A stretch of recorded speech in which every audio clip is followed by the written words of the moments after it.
남편과 나는 결혼 후 단 하루도 평범한 부부처럼 산 적이 없었다. 그는 나를 사랑한다는 말보다 의심한다는 말, 못 믿겠다는 말, 계산부터 하는 말들을 더 많이 했다.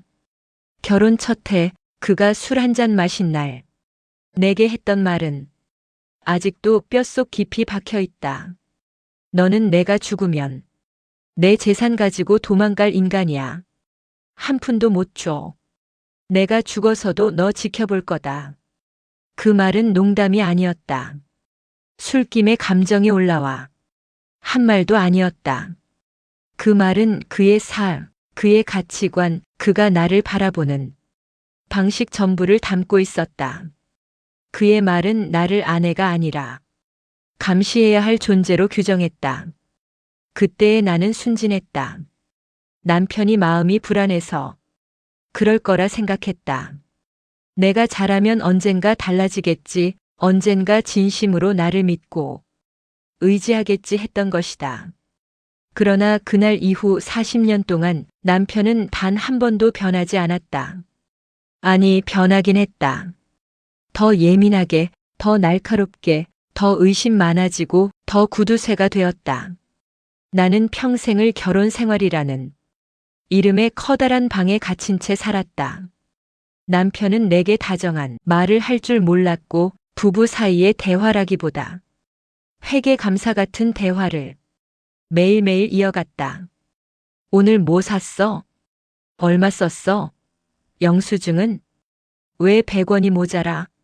사람은 모욕을 받는 것도 괴롭지만 매일매일 감시당하며 사는 것은 그보다 더한 고문이었다.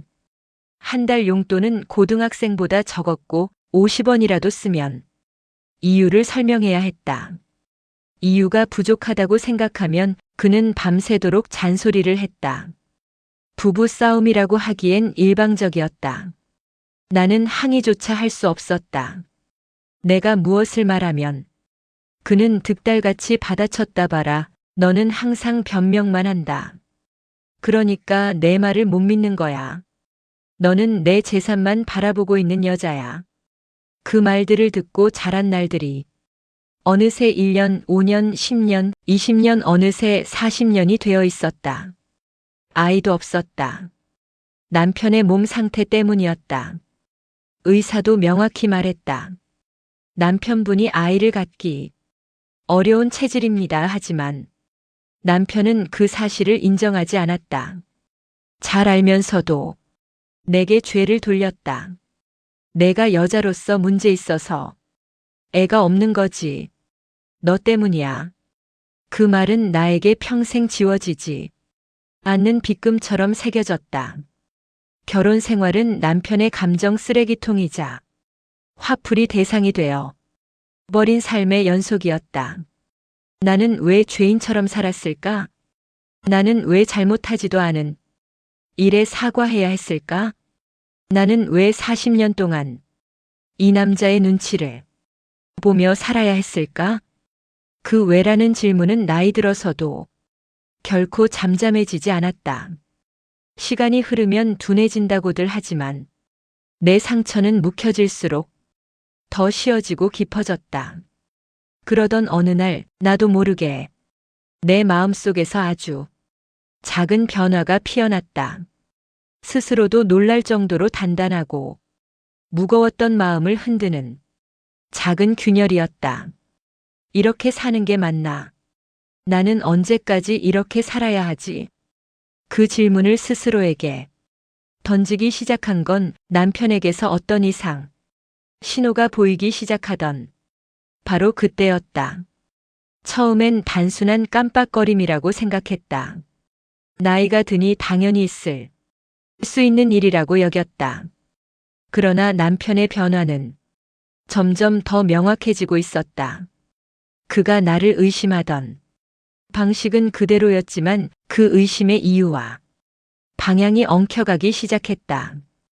어느 날 남편은 식탁에 앉아 물었다. 오늘 저녁 뭐야? 아까 같이 먹었잖아요. 된장찌개. 남편은 불같이 소리쳤다. 내가 언제 먹었어? 너는 왜 맨날 없는 말을 지어내? 그러나 그날 저녁을 우리가 함께 먹었다는 사실은 식탁 위에 빈 그릇이 그대로 증명하고 있었다. 그때 나는 처음으로 남편의 눈을 똑바로 보았다. 그의 눈은 화로 번들거리면서도 어딘가 몹시 혼란스러운 기색이 비쳤다. 마치 자신이 진짜로 뭔가를 잊어버렸다는 사실을 인정하기 싫어 거짓 분노로 덮어버리는 것처럼. 그날 이후 남편의 행동은 더 심해졌다. 안경을 찾겠다며 온 집안을 뒤집고 결국 안경은 냉장고 야채칸에서 발견됐다. 내가 그 사실을 말하자 그는 오히려 나에게 큰 소리를 쳤다. 내가 거기에 넣어놓고 모르는 척하는 거지. 너는 나를 바보로 만들려고 작정했어. 평소에도 의심 많던 사람이었다 하지만 이제 그의 의심은 감정이 아니라 공포에서 나온 것 같았다. 자신의 기억이 틀릴까봐 자신이 무언가를 잃어버리고 있다는 사실을 인정하기 싫어서 그는 더 강하게 화를 냈다. 또 어느 날은 집 근처 시장에 갔다가 내게 전화를 걸어왔다. 나 지금 어디 있는지 모르겠어. 목소리가 떨리고 있었다. 나는 달려갔다. 남편은 아파트 뒤편 아주 익숙한 골목에 서 있었다. 40년을 넘게 살았던 동네, 그가 누구보다도 잘 알고 있는 곳이었다. 여보, 여기 아파트 뒤잖아요. 아, 그래, 그런데 왜 이렇게 낯설지? 그 말이 나는 무서웠다. 이 사람 안에서 무언가가 무너지고 있다는 걸 느꼈다. 40년 동안 단단했던 그의 오만함이 어딘가에서 삐걱대기 시작했다. 그러던 중 시누이 둘이 이혼을 하고 갈 곳이 없다며 들어왔다. 원래부터 남편의 자매들과 나는 가까운 사이가 아니었다. 그래서 그들의 갑작스러운 입주는 내게 또 다른 무거운 짐이었다. 나는 시어머니 없이 살았지만 그 빈자리를 시누이 둘이 대신 채우는 느낌이었다. 그들의 말투엔 미묘한 우월감이 섞여 있었고 그들의 시선엔 내가 남의 집 사람이었다가 지금 그 집을 차지한 사람이라는 경계심이 있었다. 그리고 그 와중에 남편의 이상한 행동은 더 심해졌다. 시누이들은 그 이상 징후를 보며 나보다 먼저 불길한 예감을 느꼈던 모양이다. 왜냐하면 남편이 변한 것은 내 인생의 균열이었지만 시누이들에게는 재산의 균열이었기 때문이다. 남편의 변화는 우리 모두의 인생을 새로운 방향으로 몰고 가고 있었다. 그리고 나는 그 변화의 시작을 그 누구보다 가장 가까이에서 지켜봤다. 남편의 변화는 처음엔 아주 작은 금 가는 소리처럼 시작되었다 하지만 그 작은 균열은 시간이 지날수록 길게, 깊게, 그리고 회복할 수 없을 만큼 퍼져나갔다. 처음에는 잦아진 잊어버림, 그 다음에는 반복되는 질문, 그리고 어느 순간부터는 남편의 말투 자체가 변해 있었다. 그는 늘 자신이 가장 똑똑하다고 믿었고 내가 말하는 것은 늘 틀렸다고 몰아세웠다 하지만 요즘 그의 말은 본인이 말하고도 앞뒤가 맞지 않았다. 오늘 은행 갔다 왔다니까? 여보, 오늘은 집에서 한 발짝도 안 나갔어요. 내가 언제? 나는 아침에 나갔어. 그러면서도 외출한 흔적은 찾아볼 수 없었다. 지갑도 그대로였고 신발장도 그대로였고 무엇보다 그는 집 문 비밀번호조차 제대로 못 누르고 있었다. 처음엔 급하게 눌러서 틀린 줄 알았다. 하지만 몇 번을 다시 해도 틀렸고 결국 내가 문을 열어주었다. 그는 어색하게 웃었다. 이거 내가 왜 이걸 까먹었지? 남편의 얼굴에 스치는 그 불안이라는 감정을 나는 결혼하고 처음 보았다. 그 불안은 날카로웠다. 그리고 그 날카로움은 그의 의심과 분노를 더 자극하고 있었다. 그의 눈빛은 마치 세상이 자신을 속이는 것 같다는 공포로 흔들렸고 그 공포를 가장 가까이 있는 나에게 쏟아냈다. 너, 나 모르게 뭘 꾸미는 거지. 내가 기억 못한다고 해서 내 멋대로 하려고 하는 거 아니야? 나는 더 이상 대꾸하지 않았다. 대꾸하면 할수록 그는 더 격해졌고 내 말은 더 의심받았다. 나는 그저 그의 뒤틀린 기억이 내 탓으로 굳어지는 것을 지켜볼 수밖에 없었다. 그 무렵 신우이 둘의 갑작스러운 입주는 우리 집을 완전히 다른 공간으로 바꾸어 놓았다. 아니, 정확히 말하면 내 마음을 더 꽉 조여오는 족쇄가 되어버렸다. 신우이들은 서로 다른 이유로 이혼했다 하지만 공통점이 있었다. 그들은 어려움에 처하면 늘 집, 그러니까 남편의 집을 당연한 듯 자기들의 기댈 곳이라고 생각하는 사람들이었다. 옳게, 우리 잠깐만 지낼게요. 그 잠깐이 얼마나 길어질지 나는 이미 짐작하고 있었다. 두 사람은 집에 들어온 첫날부터 자연스럽게 모든 것을 자기들 영역으로 만들었다. 거실 TV는 그들이 차지했고 부엌엔 자기 음식들로 채워졌으며 청소도 빨래도 모든 집안일은 원래 하던 사람인 나에게 맡겼다. 신우이 중 둘째는 수시로 말했다. 올케는 참 성격 좋아. 이런 집에서 사는 것도 아무나 못해. 그 말은 칭찬이 아니었다. 우리 오빠 같은 사람을 버티는 내가 신기하다는 뜻이었고, 그래도 너는 밖에서 기대는 데가 없지 않냐는 의미가 숨어 있었다. 나는 웃지도 못하고 그냥 고개만 끄덕였다. 그러나 시누이들이 정말로 눈치챈 건 남편의 변화였다. 그들은 남편을 만나자마자 물었다. 오빠, 요즘 건강 괜찮아? 오빠 약은 잘 챙겨 먹고. 오빠 왜 이렇게 말랐어? 그들의 목소리는 걱정스러웠지만 그들의 눈빛은 완전히 달랐다. 그 눈빛에는 두려움이 있었다. 재산 자식이 없는 집안, 그리고 남편의 노후가 본격적으로 불안해지는 나이. 그들은 이미 계산을 시작하고 있었다. 올케가 혹시 오빠 재산 관리하고 있어요? 첫째 시누이가 물었다.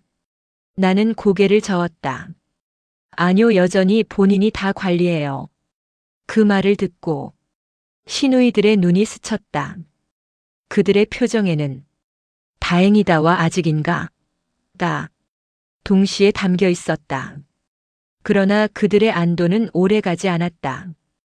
왜냐하면 며칠 지나지 않아 남편의 기억은 더 심하게 흐트러지기 시작했기 때문이었다. 그날 남편은 갑자기 식탁에서 일어나 현관으로 향했다. 여보, 어디 가요? 친구가 나 데리러 온다고 했어. 내가 약속을 했지. 그는 신발을 제대로 매지도 못한 채 문을 열려고 했다. 그의 친구들은 대부분 세상을 떠났거나 남편과 오래전 연락이 끊긴 사람들 뿐이었다. 누가요? 누구요? 그 뭐더라 이름이. 남편은 말끝을 흐리며 자기 손등을 바라보았다. 마치 손등에 쓰여 있는 기억을 더듬어 보려는 듯. 그 순간 내 심장도 묘하게 덜컥 내려앉았다. 이건 단순한 깜빡임이 아니었다. 이건 무언가가 무너지고 있다는 신호였다. 멈칫거리던 남편은 갑자기 두려운 표정을 지었다. 나나 왜 이러지? 여보, 그 말은 수십 년 동안 단 한 번도 들은 적 없던 도움 요청이었다. 나는 그가 무척 낯설었다. 동시에 처음으로 그가 작아 보였다. 그날 밤 나는 잠을 거의 이루지 못했다. 남편의 불안한 얼굴이 자꾸 떠올랐다. 그리고 그 불안함은 내 오랜 상처를 무너뜨리는 또 다른 감정으로 번져가고 있었다. 며칠 뒤 나는 남편을 병원으로 데려갔다. 다툼 끝에 겨우 설득해 들어갔고 한참을 검사받은 후 의사는 조용한 목소리로 말했다. 치매 초기입니다. 그 순간 시간이 멈춘 것 같았다. 나는 의사의 입술이 움직이는 것만 보였고 목소리는 잔 향처럼 멀리서 들렸다. 치매 이 사람이 40년 동안 오만하고 독선적이고 잔인할 만큼 자기 중심적이었던 남편이 기억을 잃고 있다는 사실은 기쁨도 슬픔도 아닌 말로 표현할 수 없는 충격이었다. 시누이들은 소식을 듣자 울부짖었다. 우리 오빠가 치매라니. 하지만 그들의 울음 뒤에는 단 한 가지 걱정이 숨어 있었다. 남편의 재산, 그리고 그 재산의 향방. 그들은 남편의 손을 붙잡고 울면서도 슬그머니 물었다. 오빠 혹시 유언장 같은 거 쓴 거 있어? 재산은 어떻게 해놨어? 나는 그 장면을 보며 속으로 생각했다. 벌 받는 거다 당신도 이 집안도. 그리고 어쩌면 나도. 그러나 이상하게도 눈물 나는 비참함 속에서도 내 마음 한구석엔 기묘한 연민이 고개를 들고 있었다. 남편은 그때 나를 보고 있었다. 그의 눈에는 두려움, 허망함, 공허함, 그리고 어쩌면 작은 의지 같은 것이 스쳐갔다. 그토록 나를 의심하던 사람이 이제는 나만 의지하고 있었다. 나는 그 순간 내 마음 어딘가가 무너지는 소리를 들었다. 그리고 동시에 또 다른 무언가가 자라나는 느낌이 들었다. 남편의 기억이 흐려질수록 그는 점점 더 나만 찾았다. 여보 어딨어? 여보 나 좀 도와줘. 나는 툴툴거리면서도 그의 손을 떼어낼 수 없었다. 그의 손은 예전과 달리 너무 가볍고 너무 떨렸고 너무 작아 보였다.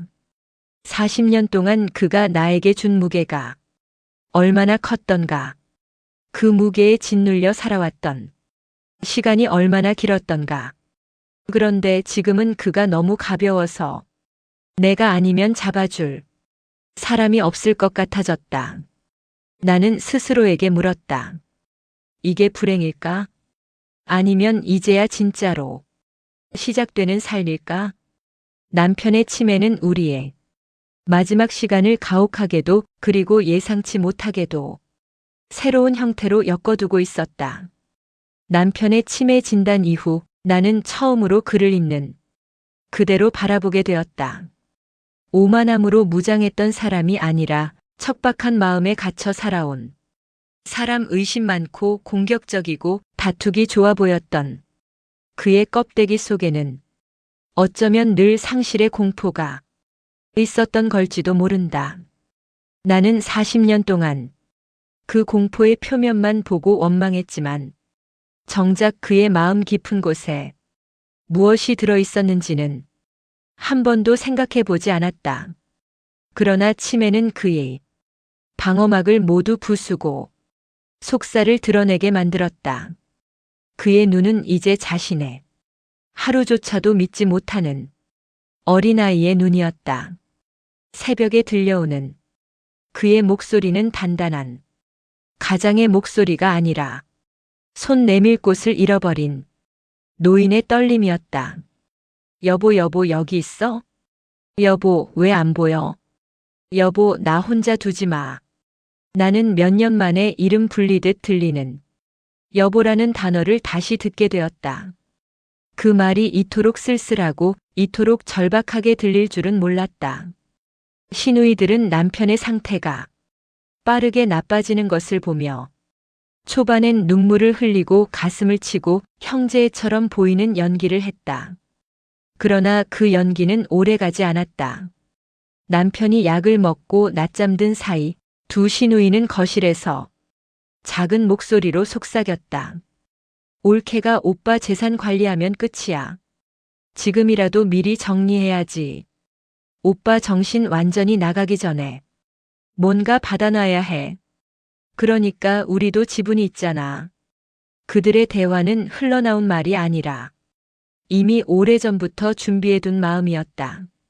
나는 부엌에서 그들의 대화를 들으면서 손에 쥐고 있던 수세미를 너무 세게 눌러 거품이 손가락 사이로 터져 나왔다 미웠다. 남편도 시누이들도 원망스럽고 서럽고 털어내지 못한 울음이 가슴 밑바닥에서 차올랐다. 그러나 나의 감정보다 더 무거운 것은 곧 닥칠 싸움의 예감이었다. 그리고 그 싸움은 누굴 위한 싸움인지도 애매하게 만들었다. 남편을 지키려는 싸움인가? 나 자신을 지키려는 싸움인가? 아니면 40년 동안 억눌린 내 존재를 이제야 인정받으려는 싸움인가? 나는 그 모든 질문에 뚜렷한 답을 내릴 수 없었다. 다만 확실한 것은 하나였다. 나는 이 사람을 버릴 수 없다. 그가 나에게 어떤 사람이었든, 그가 어떤 상처를 남겼든, 지금 그는 나 없이는 아무것도 할 수 없었다.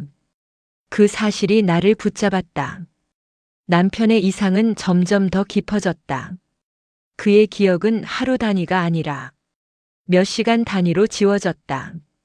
아침에 했던 말은 점심에 잊어버렸고 점심 식사는 오후가 되면 아예 기억 속에 지워졌다. 어제 무슨 일이 있었는지, 무엇을 먹었는지, 누가 다녀갔는지도 머릿속에서 증발하듯 사라졌다. 그러던 어느 날 남편은 내게 물었다. 여보, 오늘은 우리 결혼한 지 몇 년 됐더라? 40년 넘었죠. 아, 그렇게 오래됐어? 근데 나는 어떻게 살았지? 그 물음은 그의 혼란 때문이었지만 나는 그 질문에서 지난 40년을 모두 돌아보게 되었다. 우리는 어떻게 살았을까? 남편은 40년을 살아온 남편이 아니라 방금 결혼한 신랑처럼 순진한 얼굴로 내게 물었다. 그 모습이 이상하게 내 마음을 흔들었다. 그가 변한 것이 너무 늦어서 이제 와서 슬픈 건지 아니면 아예 변하지 못했어도 슬펐을지 내 마음 어딘가에서 잔잔한 파문이 일었다. 그리고 사건은 그날 저녁에 일어났다. 남편은 갑자기 소리쳤다. 내 가방, 내 돈이 없어졌어. 어디 있어? 여보, 너 가져갔지? 가방 안에는 돈이 아니라 손수건과 볼펜 몇 개뿐이었다. 그는 그 사실조차 기억 못했다. 하지만 분노하는 방식은 그의 평생 습관처럼 몸에 배어 있었다. 나는 가방을 열어 보여주었다. 여보, 여기요. 돈은 없었어요. 원래 없었어요. 말도 안 돼. 내가 넣어놨단 말이야. 내가 빼돌렸지. 내가 가져갔지. 그는 씩씩거리며 거실을 돌아다니고 방을 뒤지고 옷장 문을 열었다 닫았다 하면서 끊임없이 나를 의심했다. 그 모습은 젊을 때 그가 내게 퍼부었던 의심의 연장 같았지만 이제는 달랐다. 그의 눈빛에는 옛날의 공격적이고 잔혹한 의심이 없었다. 대신 공포가 있었다. 자신이 뭔가를 잃어버렸다는 사실을 감당하지 못하는 사람의 공포. 나는 그 공포를 보면서 처음으로 그를 불쌍하다고 느꼈다. 감정이 아닌 진짜 불쌍함. 40년 동안 내가 그에게 느꼈던 감정 중 가장 낯선 감정이었다. 시누이들은 그 광경을 보며 눈빛이 빠르게 흔들렸다. 첫째 시누이는 말했다. 오빠 진짜 심각한 거 아니야? 둘째는 내 쪽을 힐끗 보며 말했다. 이러다 올케가 다 같게 생겼네. 그들의 속내는 너무도 뻔했다. 남편이 의심을 쏟아내는 동안에도 그들의 시선은 재산, 문제를 계산하고 있었고 아무것도 모르는 남편만이 그 속에서 허우적거리고 있었다. 나는 더 이상 그들의 눈을 견딜 수 없었다.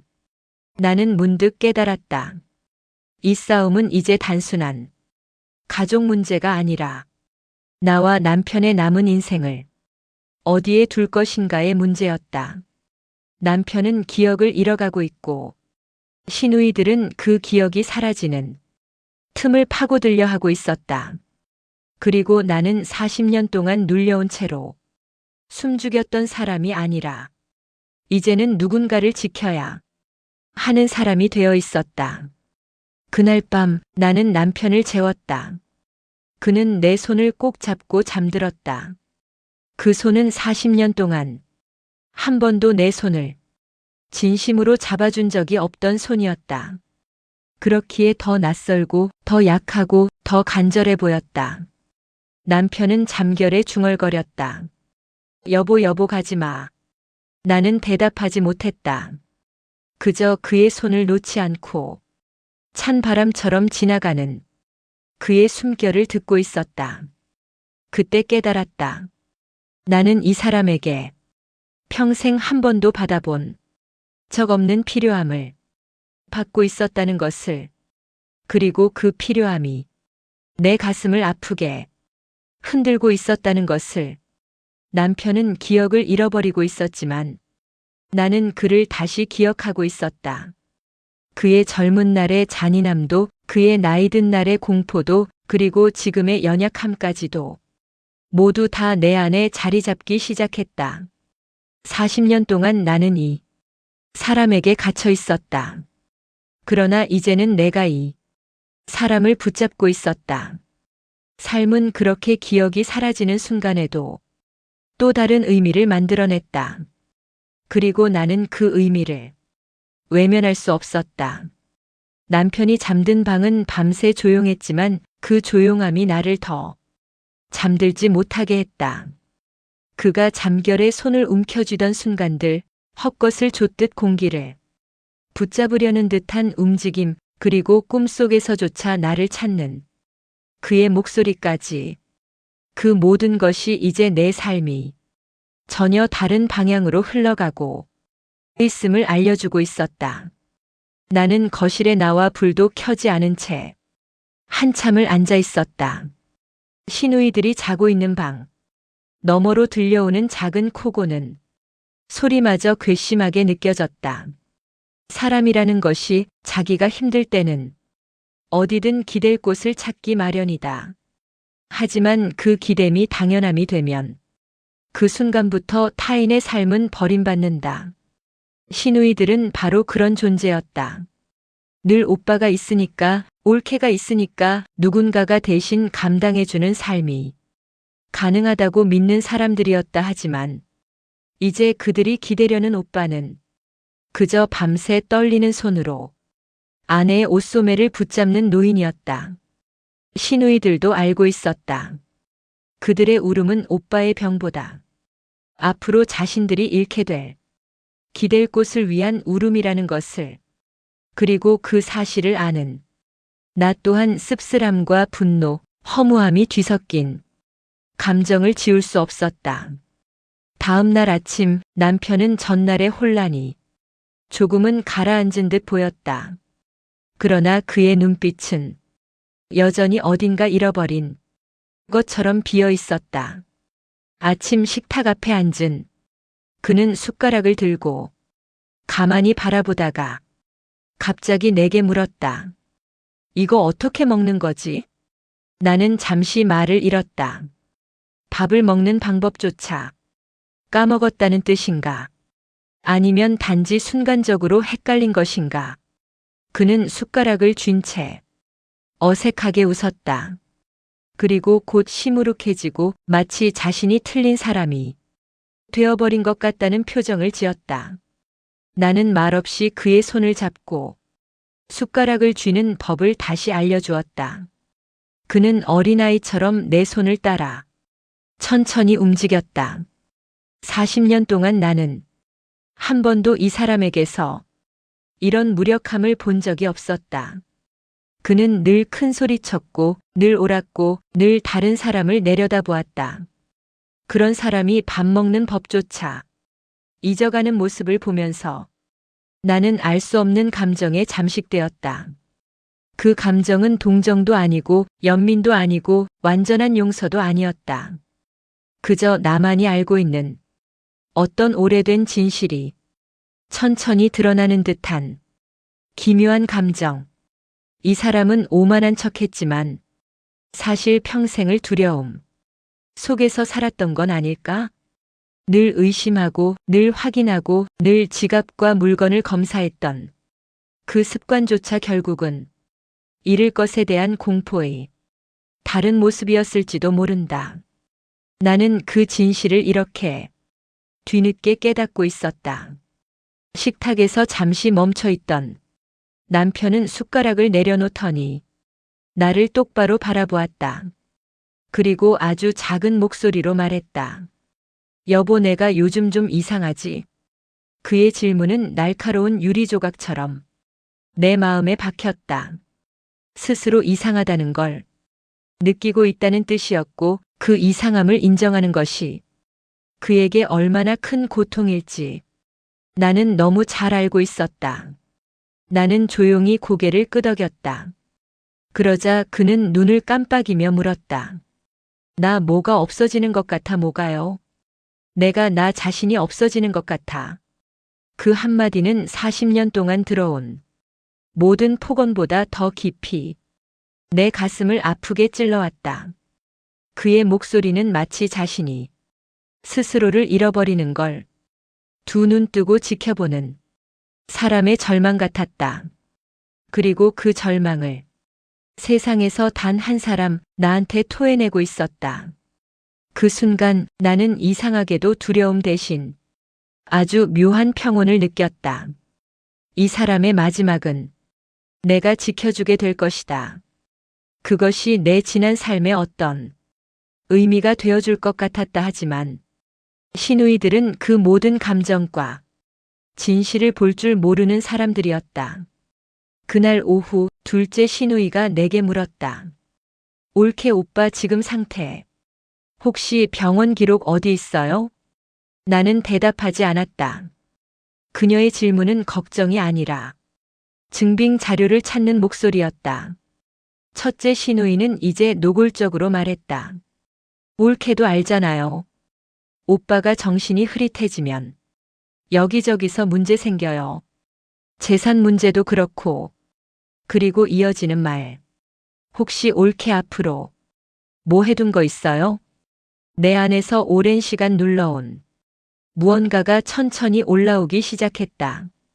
나는 그들을 똑바로 바라보았다. 없어요. 그런데 앞으로도 당신들 때문에 만들 의향은 없어요. 시누이들은 놀란 듯 눈을 크게 뜨고 서로의 얼굴을 마주봤다. 무슨 뜻이야 그게? 오빠가 지금 어떤 상태인지 알잖아요. 나는 차분하게 말했다. 네, 그래서 저는 제가 해야 할 일을 할 거예요. 그 말이 그들에게는 선언처럼 들렸을 것이다. 싸움의 서막이었다. 시누이들은 아무 말도 못하고 그저 내 얼굴을 지켜보았다. 그리고 그 순간 나는 확실히 느꼈다. 이제 이 집에서 남편을 지키려는 사람은 나뿐이라는 것을. 남편은 그날 밤 평소보다 잦은 불안 발작을 보였다. 여보, 여보, 나 좀 잡아줘. 나 사라질 것 같아. 나는 그의 등을 감싸 안고 말했다. 여기 있어요. 여보는 여기 있어요. 그는 내 어깨에 얼굴을 파묻은 채 작게 흐느꼈다. 그의 울음은 이 집안에서 40년이라는 긴 세월 동안 단 한 번도 들어본 적이 없는 울음이었다. 그리고 그 울음은 내 모든 과거를 뒤섞어 놓았다. 미움도 원망도 상처도 울분도 한순간에 어디론가 흩어졌다. 남편은 기억을 잃고 있었고 나는 그를 새로 기억하고 있었다. 그 순간 나는 깨달았다. 이제부터의 삶은 그와 나의 마지막을 위한 시간이라는 것을. 그리고 나는 도망치지 않을 것이라는 것을. 남편의 울음은 오래전 잊혀졌던, 아니 애초에 존재하지 않는다고 믿었던 감정의 틈을 드러내는 것 같았다.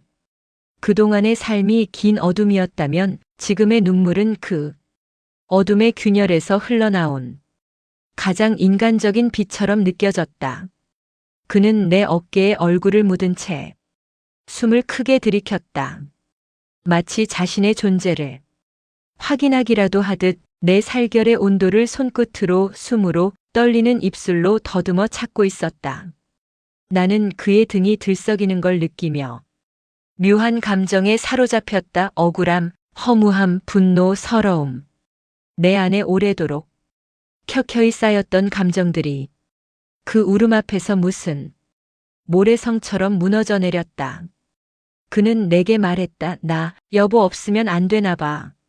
내가 들어온 적 없는 문장을 그가 처음 내뱉는 순간이었다. 나는 대답하지 않았다. 대답을 하면 눈물이 터질 것 같아서, 대답을 하지 않아도 그는 이미 알고 있을 것 같아서 그저 그의 뒷머리를 천천히 쓰다듬었다. 다음 날 남편의 상태는 그 전날보다 더 무거워 보였다. 감정이 약해진 것이 아니라 마치 모든 것이 한 겹 더 엷어지고 그 엷음 속에서 자신을 지탱하려 애쓰는 사람처럼 여보, 오늘이 무슨 날이야? 평일이에요. 아, 그렇구나. 뭔가 중요한 날이었던 것 같은데. 그는 말끝을 흐린 채 손바닥을 들여다보았다. 기억이라는 글자가 거기에 적혀 있지 않은지 확인하려는 듯 그 모습은 한없이 작아 보였고 한없이 낯설었다. 이전에 그는 늘 자신만 옳다고 믿었고 드러내지 못해 성난 짐승처럼 으르렁거렸으며 나를 향해 거침없이 던지던 말들로 집안 구석구석을 날카롭게 만들곤 했다 하지만 지금의 그는 스스로도 스스로를 붙잡지 못하는 사람처럼 해맑고 허약하고 위태로웠다. 그 위태로움이 내 마음 어딘가를 건드렸다. 싫어서 피하고 싶다가도 불쌍해서 다가가고 싶다가도 마음이 뒤죽박죽이 되었다. 시누이들은 점점 더 노골적으로 움직이기 시작했다. 처음엔 방문 앞에서 속삭이던 목소리가 이제는 거실에서도 거리낌 없이 흘러나왔다. 올케가 오빠를 이용하려는 거 아니야? 지금 상황에서 제일 이득 보는 게 누군데? 오빠가 판단 못하면 나중에 뭐가 어떻게 될지 몰라. 그들의 말투에는 걱정이 아니라 계산이 배어 있었다. 그들은 남편의 상태를 걱정한다면서도 실제로 관심 있는 건 남은 시간 동안 어떻게 자신들의 손에 뭔가를 쥐어줄 수 있을까였다. 그들의 시선은 남편에게 머물지 않았다. 남편이 가진 것, 남편이 남긴 것, 남편이 잃어버린 것에만 꽂혀 있었다. 나는 그 시선이 싫었다. 그리고 그 시선이 남편을 얼마나 더 아프게 할지 너무 잘 알고 있었다. 내가 그들보다 나았기 때문이 아니다. 나는 단순히 이 사람과 함께한 세월을 버리지 않았기 때문이다. 그 세월이 상처투성이었던 것은 사실이지만 그 세월은 여전히 이 집의 기둥처럼 내 발을 묶어두고 있었다. 그날 오후 남편은 갑자기 거실 한가운데 멈춰 서서 벽을 올려다보았다. 그의 손이 허공을 더듬었다. 여보, 저기 뭔가 있어. 저기 사람들이 있어. 나는 벽을 바라보았다. 텅 빈 벽에는 아무것도 없었다. 남편이 바라보는 쪽엔 노란 조명이 드리워진 흔한 벽면뿐. 내가 조심스럽게 물었다. 어떤 사람들이요? 남편은 눈을 깜빡이며 말했다. 우릴 보고 있어. 왜 우리를 보고 있지? 그 말은 단순한 환각이 아니라 그가 세상을 얼마나 낯설게 느끼고 있는지를 보여주는 증거였다. 세상은 그의 기억에서 지워지고 그 빈자리를 낯선 그림자가 채우고 있었다. 나는 조심스레 그의 손을 잡았다. 없어요. 여보, 여긴 우리밖에 없어요. 남편은 고개를 끄덕였지만 그 떨림은 쉽게 멈추지 않았다. 그 순간 나는 알았다. 이 사람은 현실을 잃어가는 것이 아니라 자기 자신을 잃어가고 있다는 것을. 그 사실이 내 가슴을 깊게 파고들었다. 밤이 되자 시누이들은 나를 불러 앉혔다. 옳게. 우리 솔직하게 얘기 좀 하자. 그들은 나를 마주보고 앉아 표정을 짓지 않은 얼굴로 말했다. 오빠가 정신이 더 흐려지기 전에 미리 정리할 건 해야 해. 나는 물었다. 무슨 정리를 말씀하세요? 그들은 대놓고 말했다. 법적으로 필요한 절차들. 성년 후견도 그렇고 나중에 오빠가 말 못할 때를 대비해서 우리가 서류를 정리해둬야 한다는 뜻이지. 나는 그들의 속내를 너무 잘 알고 있었다. 우리가라는 말은 옳게는 빼고라는 말이었다. 둘째 시누이가 또 말했다. 물론 옳게도 여기 사니까 어느 정도 정은 있겠지만 가족은 피가 먼저잖아. 그 말은 40년 가까이 내 삶을 잠식했던 그 집안의 사고방식을 다시 들려주는 듯한 말이었다. 나는 조용히 말했다. 아직 남편은 스스로 의사 표현을 할 수 있어요. 첫째 시누이가 짜증스러운 표정으로 말했다. 그게 문제라니까. 지금처럼 왔다 갔다 할 때 빨리 해둬야지. 그들의 조급함, 그들의 계산, 그들의 탐욕이 집안 공기를 얼룩처럼 더럽혔다. 나는 그들을 똑바로 응시했다. 그 사람은 아직 사람이에요. 당신들에게 넘겨줄 서류 묶음이 아니라. 잠시 침묵이 흘렀다. 그리고 그 침묵은 앞으로 어떤 싸움이 벌어질지 예고하는 침묵이었다. 그날 밤 남편은 내 손을 잡고 말했다. 여보, 아까 저 사람들이 또 보일까봐 무서워. 나는 그의 손등을 천천히 쓸어주었다. 괜찮아요. 여기엔 나밖에 없어요. 그는 눈을 감고 말했다. 여보가 있어서 다행이야. 그 말 한마디가 내 마음을 깊게 흔들었다. 지금 그의 세계에는 오직 나 하나만 남아 있었다. 그리고 나는 그 사실에서 이상한 힘을 얻고 있었다. 남편이 나를 찾는다는 사실, 나를 의지한다는 사실, 나만을 바라본다는 사실. 그 모든 것이 내 안에 남아있던 상처들을 조금씩 녹여내고 있었다. 창밖으로 새벽이 밝아올 무렵 나는 남편의 손을 잡은 채 천천히 눈을 감았다. 그의 숨결은 얇고 불안했지만 내 손을 잡은 힘만큼은 확실했다. 그 작은 힘이 사람의 마지막이 될지 또는 우리의 새로운 시작이 될지 나는 아직 알지 못했다. 하지만 하나는 알 수 있었다. 이제부터는 내가 그의 기억이 되어줄 것이다. 그가 잃어버린 모든 시간의 증인이자 그의 마지막을 지켜줄 사람. 그리고 나는 그 역할을 피하지 않을 것이다. 남편의 손을 잡은 채 잠들었던 그 새벽 이후 집안의 공기는 묘하게 달라져 있었다. 남편은 일어나자마자 나를 찾았고 시누이들은 눈치를 보듯 분주하게 움직였다. 그들은 마치 자신들이 이 집의 주인인 것처럼 굴면서도 정작 남편의 상태가 깊어질수록 나에게 말을 걸기 전에 잠깐씩 눈치를 살피는 버릇을 갖게 되었다. 그들이 두려워한 건 나에 대한 두려움이 아니라 남편이 어느 순간 나에게만 의지하게 되는 모습이었다. 남편은 아침부터 식탁에 앉아 멍하니 창문을 바라보았다. 그의 시선은 허공을 가르며 어딘가 먼 곳을 향했는데 마치 자신이 한때 살았던 시절의 풍경을 더듬어 떠올리려는 듯 했다. 하지만 그는 아무것도 떠올리지 못했다. 그의 입술이 천천히 움직였고 나는 그 입에서 어떤 말이 나올지 기다렸다. 여보, 저기 나무 보이지? 네, 보여요. 저 나무 내가 심었나? 그 말은 새벽 안개처럼 가볍게 흩어졌지만 듣는 내 마음엔 깊게 스며들었다.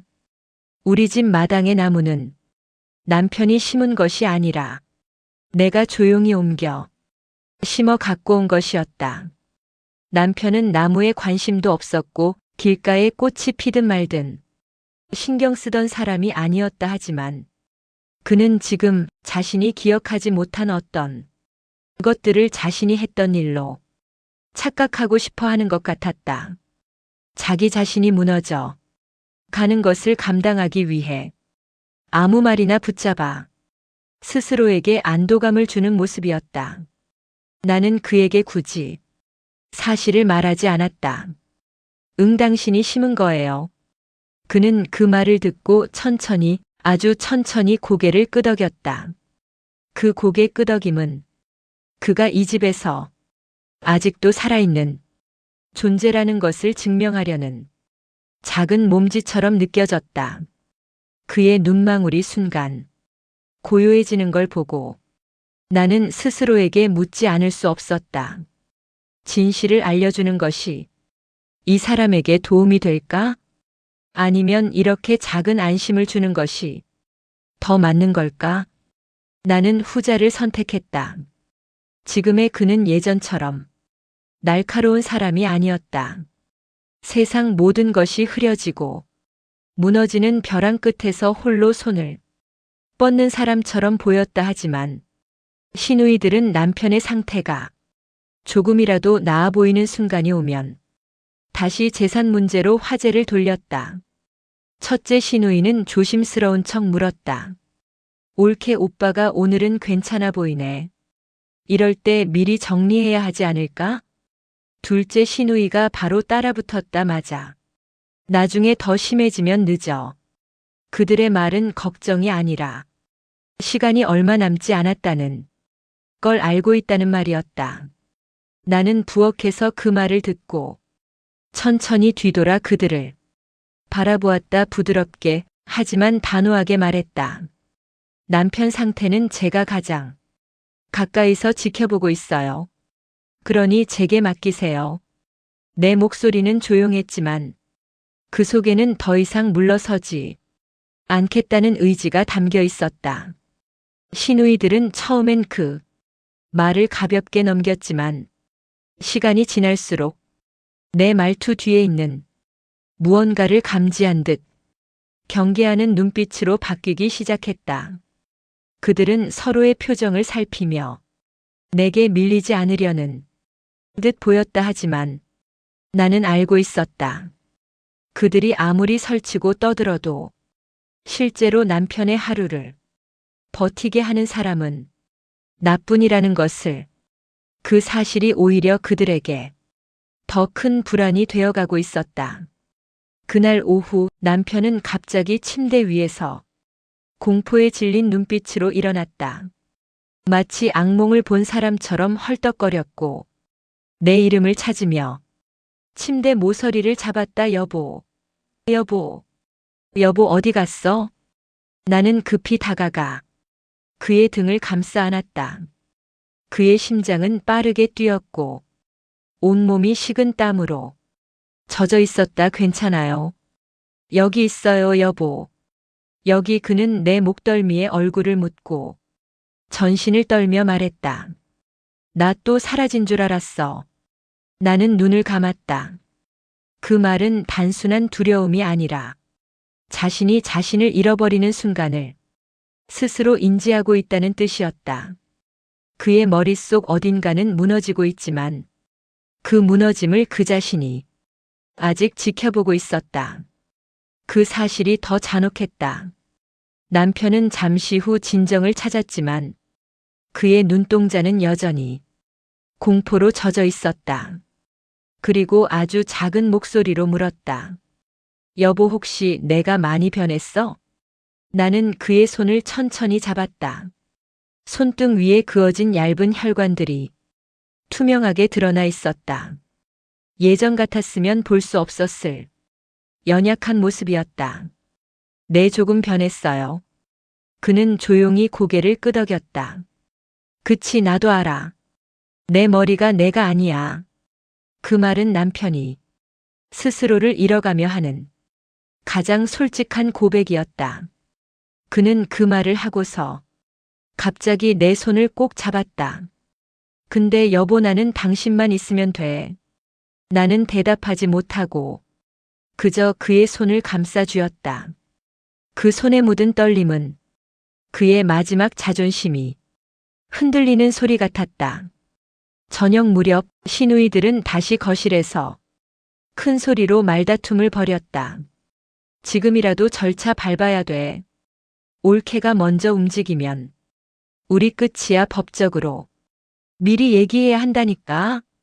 오빠 상태만 더 나빠지면 그들의 말은 점점 더 날카로워지고 서두름이 옷깃에 묻은 먼지처럼 느껴졌다.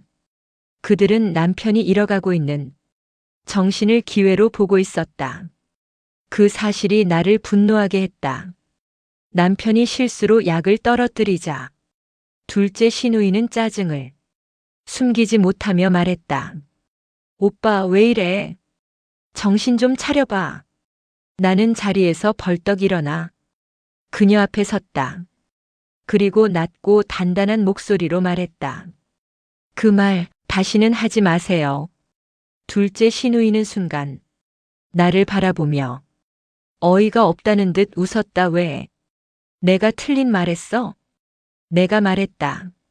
지금 이 사람은 자기가 무너지는 걸 가장 가까이에서 보고 있어요. 그걸 갖고 핀잔 주지 마세요.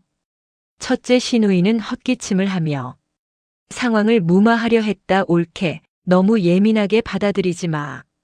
나는 조용히 말했다. 예민한 게 아니라 예의를 지키라는 거예요. 순간 거실 공기는 얼어붙었다. 나는 그들의 시선을 피하지 않았다. 그때 방문 너머로 남편이 흐느끼는 소리가 들려왔다. 나는 시누이들을 스쳐 지나 남편의 방으로 들어갔다. 남편은 침대 모서리에 앉아 내가 없어진 줄 알고 울고 있었다. 여보 어디 갔어? 나는 그를 안았다. 그는 내 옷깃을 꼭 잡고 아이처럼 울었다. 나 또 잊을까봐. 여보 이름도 여보 얼굴도. 그 울음은 세상에서 가장 작고 가장 슬픈 울음이었다.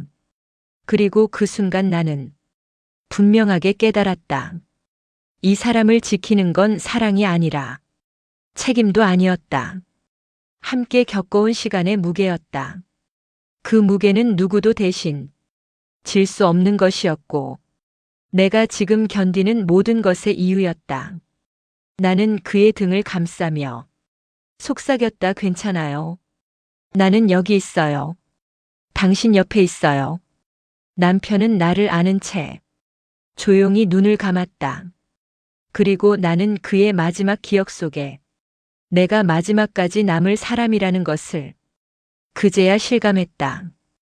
거실 창문을 스치는 바람은 유난히 싸늘했다. 햇빛이 들어오고 있었지만 그 빛은 더 이상 이 집의 온도를 따뜻하게 만들지 못했다. 남편의 병이 드러나기 전에는 도시의 소음이 이 집을 살아있게 만드는 듯 했지만 지금은 그 소리마저 멀리서 들려오는 금속성 울림처럼 건조하고 쓸쓸하게 느껴졌다. 시누이들은 아침부터 거실에 앉아 무언가를 속삭이며 종이를 펼쳐놓았다.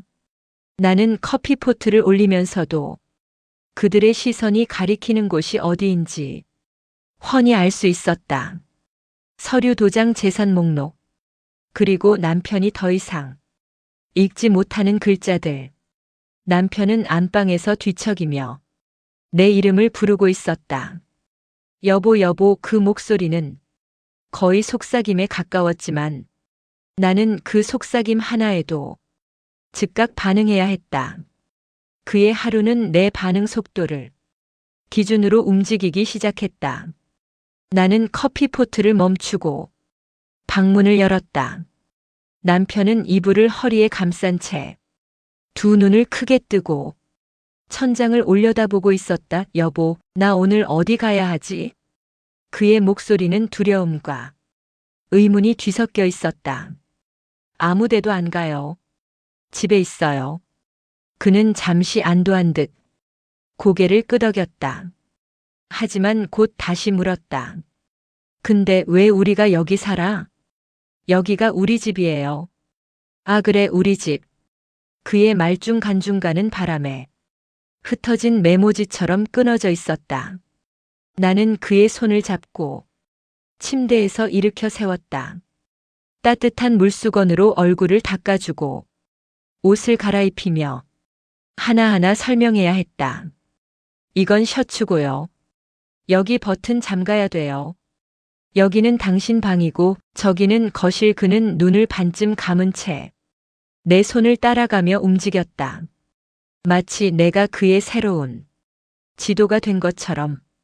거실에서는 시누이들이 속삭임을 멈추지 않았다. 작은 목소리였지만 귀에 쨍하고 박힐 만큼 선명했다. 올케가 오빠 병 더 심해지기 전에 재산 흘릴까봐 무서운 거지. 그러니까 우리가 먼저 움직여야 해. 근데 올케 눈치도 보인다니까. 눈치만 보는 게 아니라 지금 완전히 장악하고 있잖아. 장악. 그들은 내가 남편을 장악하고 있다고 굳게 믿고 있었다. 나는 남편을 부축해 거실로 데리고 나갔다. 남편은 소파에 앉자마자 곧 허리를 구부린 채 나를 찾았다. 여보, 나 여기 맞지? 네, 여기 맞아요. 여긴 어딘지 기억이 안 나. 그 순간 시누이들의 시선이 동시에 나와 남편에게 꽂혔다. 그리고 둘은 아무 말도 하지 않았지만 그 침묵 속에서 서로가 무슨 생각을 하고 있는지 떠올리는데 오랜 시간이 필요하지 않았다. 둘째 시누이가 먼저 입을 열었다. 올케, 우리 오빠 오늘 좀 더 심한 것 같은데? 그 말은 걱정처럼 들렸지만 그 속에는 오늘 같은 날 오빠가 뭘 쓰고 뭘 동의하겠어 라는 속뜻이 숨어 있었다. 나는 아무런 대답도 하지 않았다. 대답하는 순간 그들의 다음 단계로 넘어갈 길을 열어주는 꼴이 될 테니까. 남편이 내 옆에서 내 손을 끌어당겼다. 여보, 나 좀 무서워. 왜요? 저 사람들이 자꾸 뭔가를 나. 몰래. 남편은 말끝을 흐렸지만 그 흐려진 단어 속에는 자신의 정신이 손에서 빠져나가는 두려움뿐만 아니라 누가 그 약해진 틈을 이용하려는지를 알아채는 본능도 남아 있었다. 그는 치매가 깊어졌지만 아직 세상의 악이만큼은 지워지지 않았던 것이다. 나는 그의 손을 다시 잡아주었다. 걱정하지 마요. 당신 모르게 아무것도 못해요. 그러자 시누이들이 서로를 쳐다보며 몸을 들썩였다.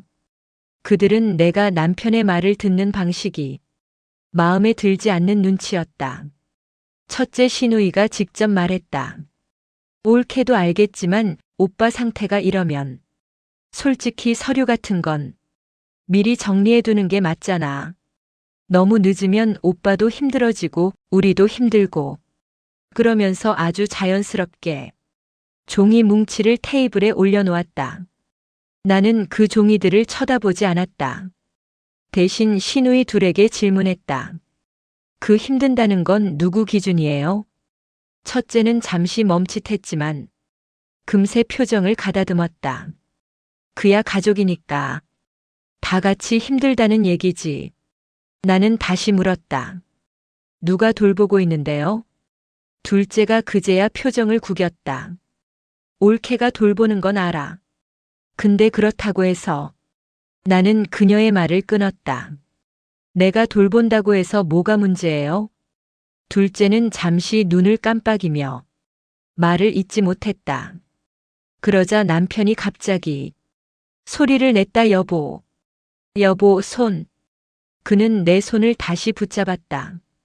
그 손잡힘은 이 집에서 누가 이 사람의 현실이에요? 누가 이 사람의 안전이에요? 누가 이 사람의 세상이에요?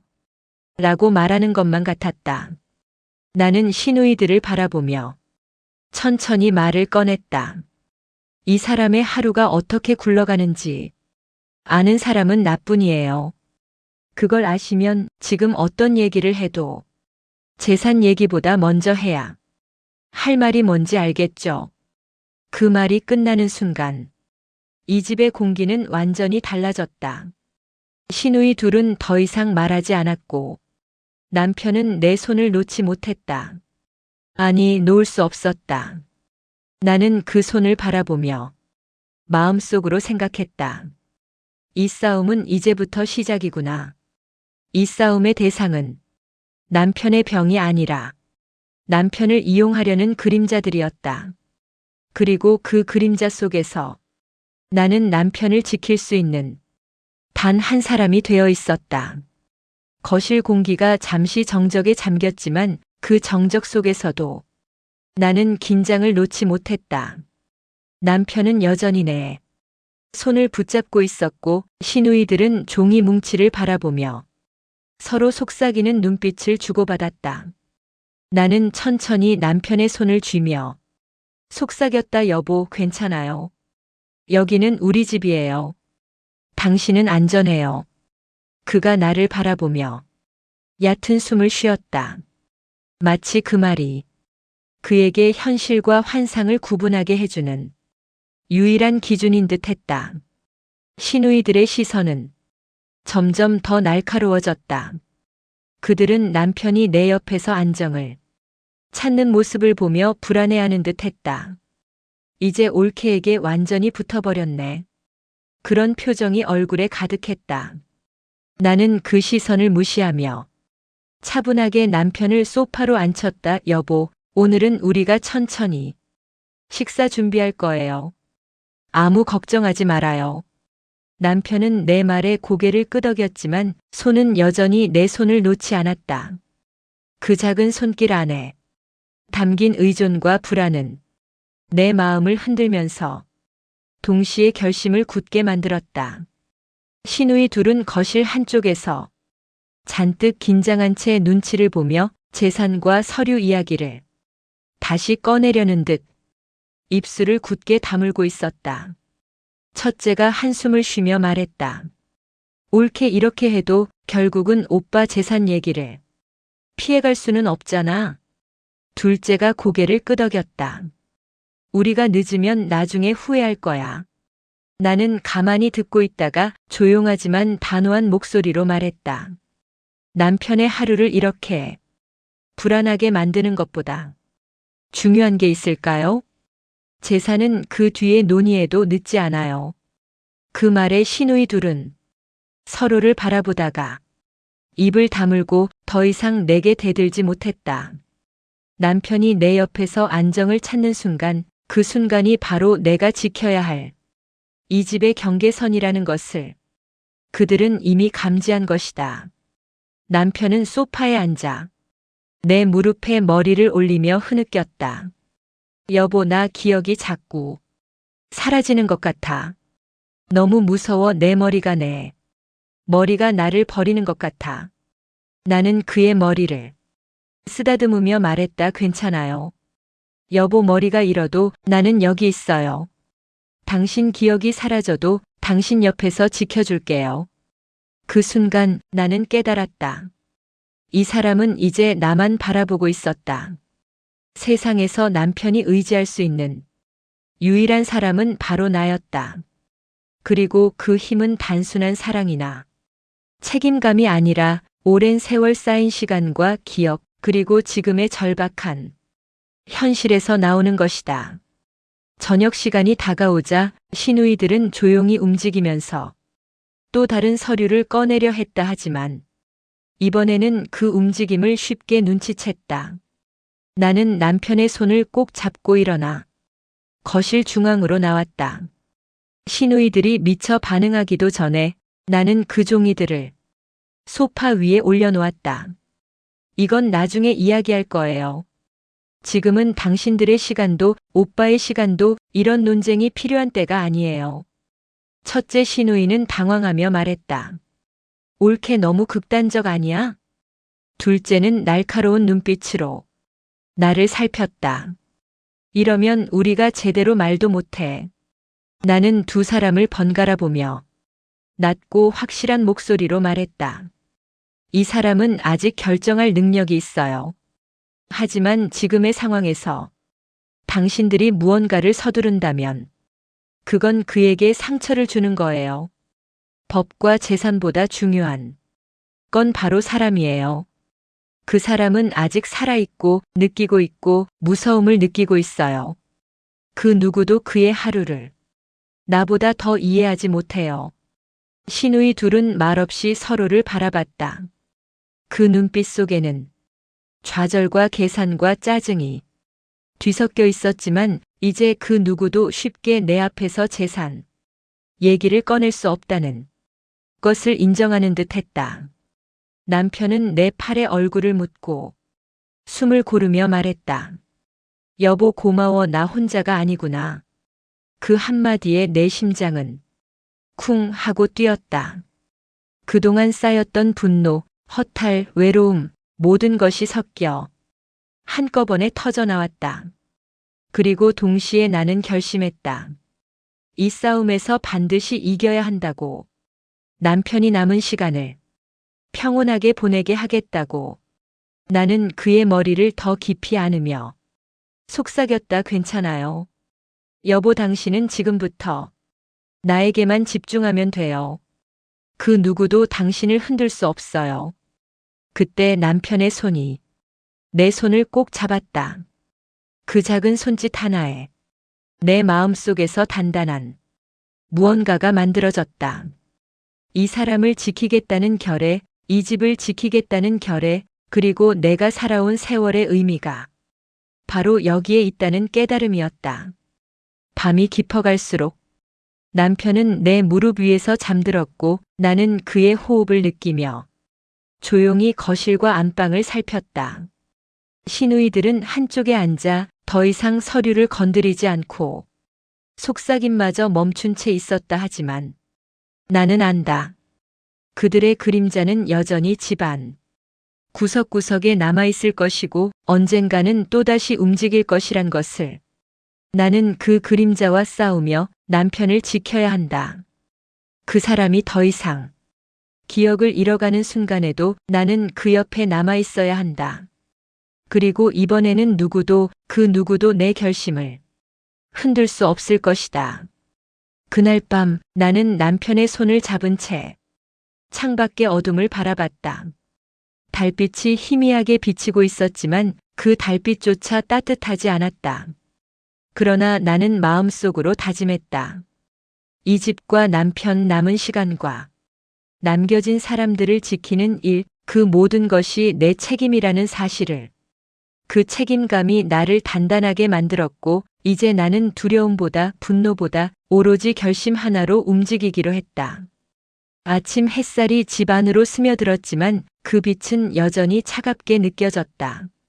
남편은 어젯밤보다 조금 더 안정되어 있었지만 눈빛 속의 혼란과 두려움은 사라지지 않았다.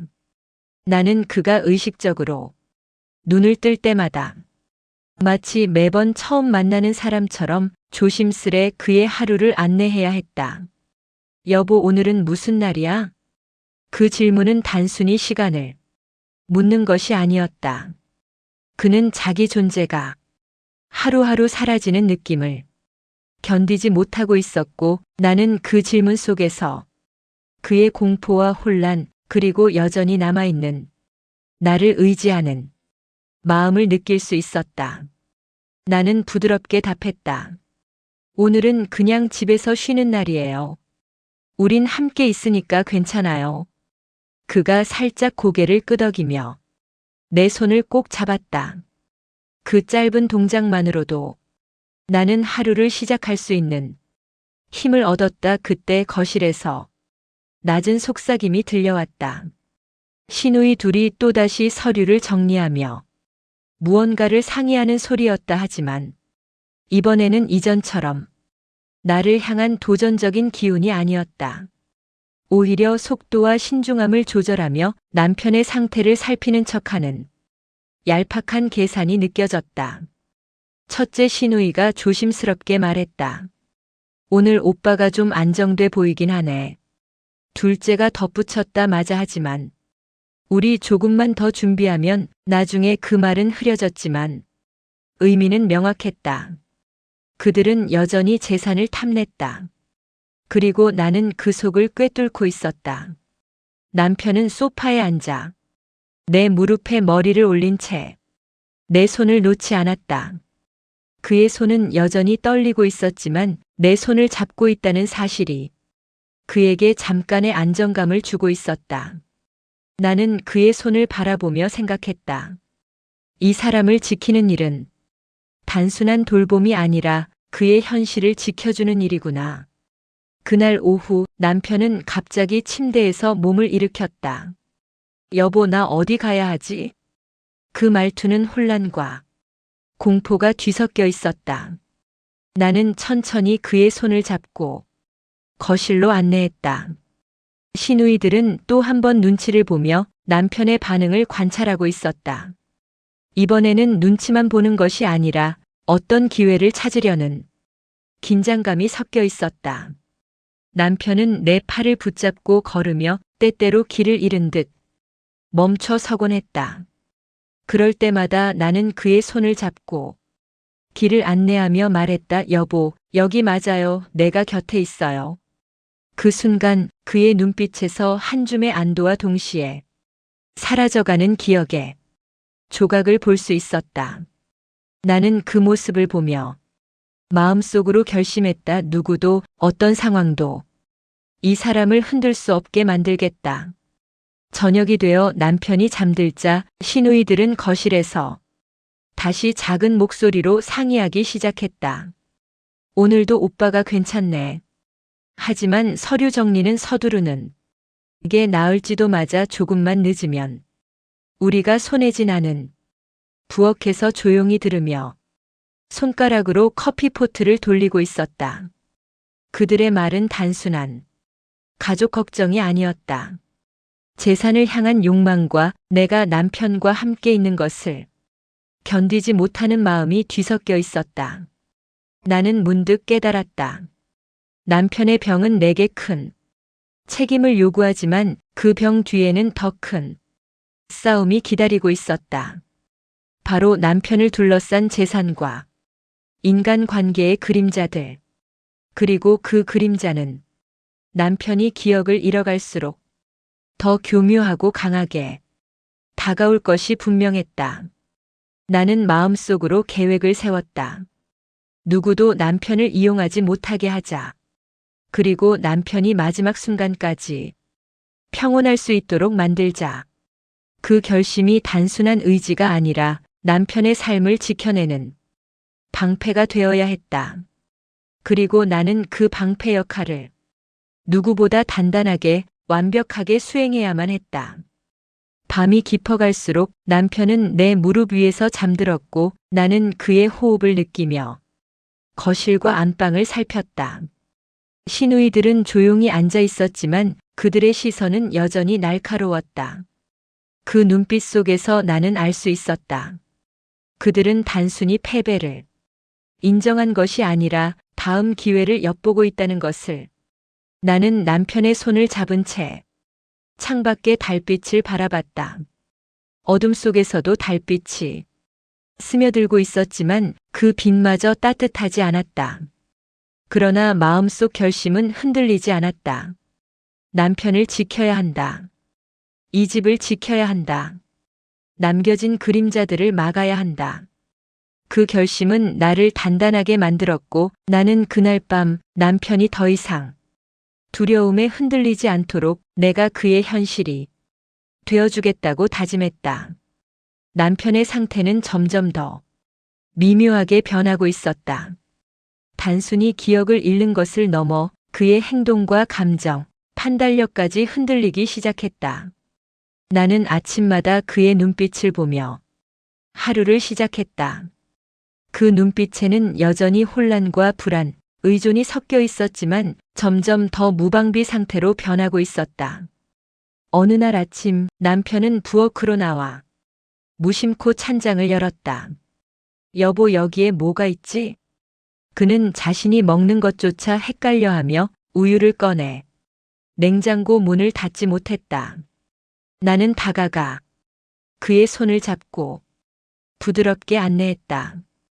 여기 우유예요. 이제 닫아요. 제가 도와줄게요.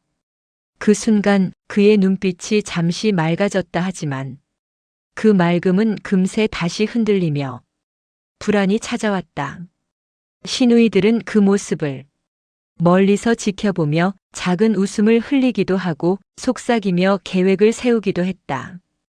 그들의 말은 겉으로는 걱정처럼 들리지만 그 속에는 여전히 재산과 권력에 대한 욕망이 가득했다. 오늘 오빠 좀 이상한 것 같지 않아? 첫째 시누이가 낮게 속삭였다. 둘째가 맞장구 쳤다. 응, 조금만 서두르면 우리가 유리해질 거야. 나는 그들의 속셈을 알면서도 표정 하나 흐트러뜨리지 않고 남편에게 집중했다. 여보, 여기 앉아요. 제가 옆에 있어요. 아무도 당신 몰래 아무것도 못해요.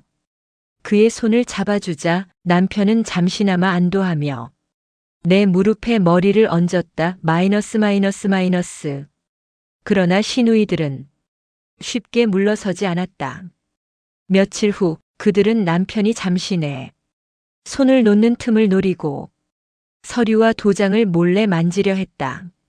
나는 즉시 그 장면을 눈치채고 남편을 부축해 자리를 이동시켰다. 그들의 눈빛이 날카롭게 번뜩였지만 이번에는 내가 먼저 움직였기에 아무것도 얻지 못했다.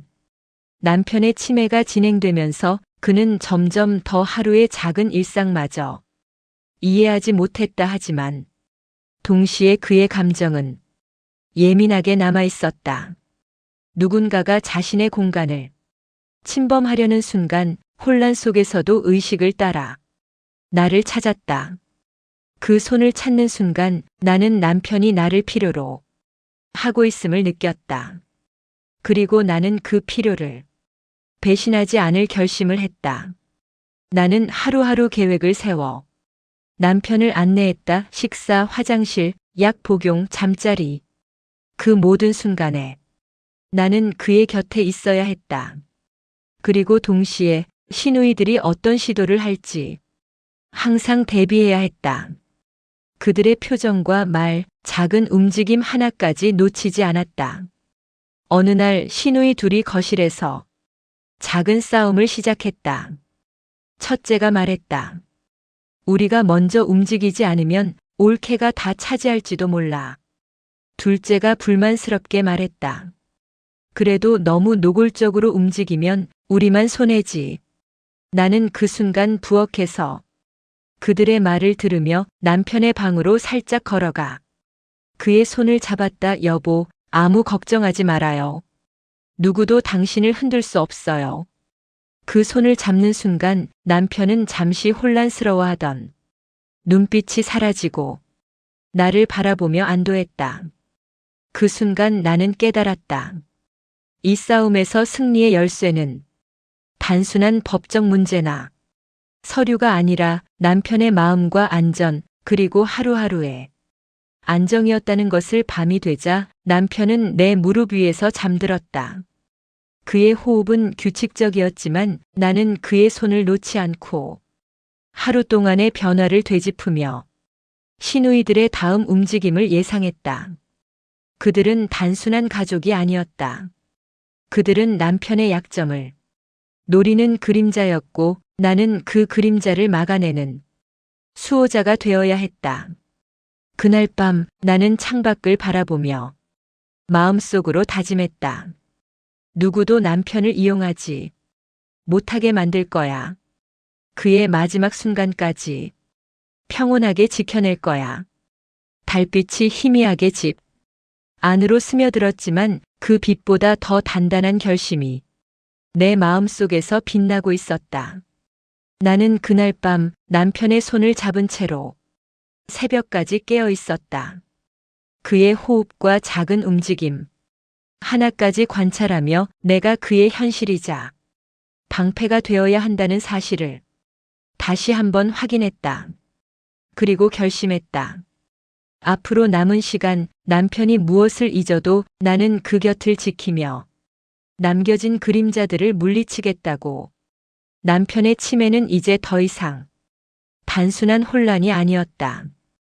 기억은 자꾸 사라지고 하루하루의 일상도 점점 희미해졌다 하지만 동시에 그의 감정과 의지는 남아 있었다. 내가 곁에 있을 때 그는 안정감을 느꼈고 그 눈빛 속에서 나는 삶을 지켜야 하는 무게를 더욱 절실히 느꼈다. 그리고 그 순간 시누이들의 움직임은 이전과 달리 더 노골적이고 대담해졌다. 첫째가 말했다. 이제 오빠가 점점 기억을 잃고 있잖아. 우리가 조금만 서두르면 다 차지할 수 있어. 둘째가 덧붙였다. 맞아. 올케가 다 차지하기 전에 우리가 움직여야 해. 나는 그 말을 들으며 속으로 씁쓸하게 웃었다.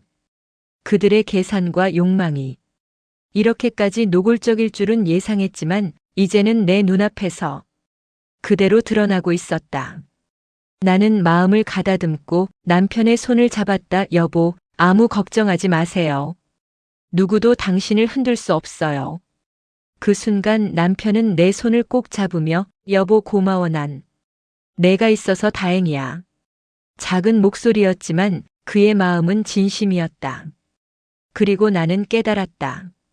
남편을 지키는 싸움은 단순한 법적 다툼이 아니라 심리적 전쟁이며 하루하루의 결단과 관찰의 연속이라는 것을. 그날 오후 나는 시누이들이 또 한 번 서류를 꺼내려는 순간을 놓치지 않았다. 그들은 남편이 잠시 내 손을 놓은 틈을 타 책상 위에 있던 유언 관련 서류를 뒤적였다 하지만 나는 이미 준비하고 있었다. 조용히 다가가 손으로 그들의 손을 막으며 말했다. 여기서 손 떼요. 그 서류는 지금 논의할 때가 아니에요. 첫째 시누이는 화를 참으며 날 노려보았다. 올케. 당신이 뭐라고 감히. 둘째도 날카로운 목소리로 맞섰다. 이러면 우리가 손해예요. 다 놓치겠죠. 나는 한 걸음 물러서지 않고 단호하게 말했다. 남편은 지금 제 보호가 필요해요. 그 누구도 그의 일상을 방해할 수 없어요. 이 집의 법칙은 이제 저와 남편이 정합니다. 그 말을 듣는 순간 시누이 둘의 얼굴에서 놀람과 당혹이 동시에 읽혔다.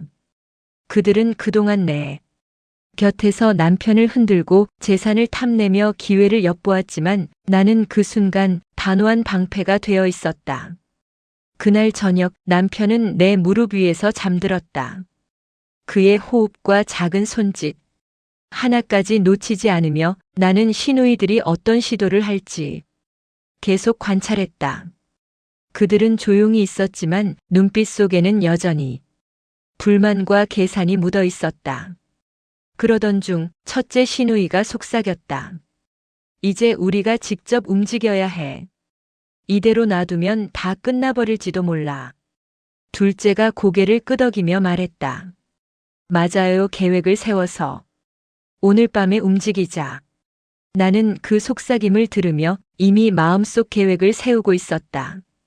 오늘 밤 나는 단순히 방어하는 것이 아니라 시누이들의 탐욕과 계획을 통쾌하게 무력화시킬 전략을 준비했다. 밤이 깊어지고 시누이들은 남편의 방에 몰래 들어가려 했다 하지만 나는 이미 그 움직임을 예상하고 있었다. 조용히 현관과 복도를 점검하며 필요하면 즉시 대응할 준비를 했다. 그리고 결정적인 순간 나는 부드럽지만 단호하게 말했다. 여기서 멈추세요. 이 집의 주인은 남편과 저예요. 남편의 안전과 권리를 방해하면 그 결과는 스스로 감당해야 합니다. 시누이들은 순간 당황하며 멈췄다. 그 눈빛 속에는 분노와 좌절, 그리고 배신감이 뒤섞여 있었다. 나는 그들에게 단호히 말했다. 남편은 제 책임과 보호 아래 있어요. 그 누구도 그 어떤 계략으로도 남편을 흔들 수 없어요. 그 순간 시누이 둘은 결국 한 발 물러섰다. 그들의 입에서는 더 이상 말이 나오지 않았고 그들이 계획했던 움직임은 전부 무력화되었다. 내가 준비한 모든 방어가 완벽하게 작동한 순간이었다. 그날 이후 시누이들은 집안에서 완전히 주눅이 들었다. 남편을 흔들려는 시도는 모두 실패했고 나는 남편과 함께 평온한 일상을 회복했다. 남편은 여전히 기억을 잃어가고 있었지만 그 손을 잡고 있으면 그는 안정감을 느꼈다. 남편의 눈빛 속에서 나는 사랑과 의지를 느꼈다. 기억이 사라져도 감정은 남아 있었다. 그리고 나는 깨달았다. 남편을 지키는 싸움에서 가장 중요한 것은 법이나 서류가 아니라 하루하루의 관찰과 함께하는 시간, 그리고 믿음이라는 것을. 시누이들은 더 이상 내 곁을 기웃거리지 못했다. 그들의 계획과 탐욕은 완전히 무너졌고 남편과 나는 비로소 평온을 되찾았다. 나는 남편의 손을 잡고 속삭였다. 여보, 이제 누구도 우리를 흔들 수 없어요. 당신은 안전해요. 여기는 우리 집이에요. 남편은 내 손을 꼭 잡으며 살짝 미소 지었다. 정말 고마워. 내가 있어서 행복해. 그 순간 나는 모든 싸움이 끝났음을 느꼈다. 시누이들과의 갈등, 재산 탐욕, 긴장과 속임수, 모든 것은 끝났고 남편의 남은 시간을 지킬 수 있었다. 그리고 나는 마음속으로 다짐했다. 앞으로 남은 날 남편이 기억을 잃더라도 나는 그의 현실이자 방패가 될 거야. 남겨진 그림자들은 더 이상 우리를 흔들 수 없어. 밤하늘에 달빛이 희미하게 비쳤지만 그 빛보다 더 밝게 내 마음속에는 평온과 결심이 빛나고 있었다. 모든 싸움이 끝난 지금 나는 남편과 함께 마지막 순간까지 온전히 지켜낼 수 있다는 자신감과 안도감 속에서 그의 손을 놓지 않았다. 오늘 영상 어떠셨나요? 다음엔 더 재밌고 감동적인 영상으로 다시 만나요.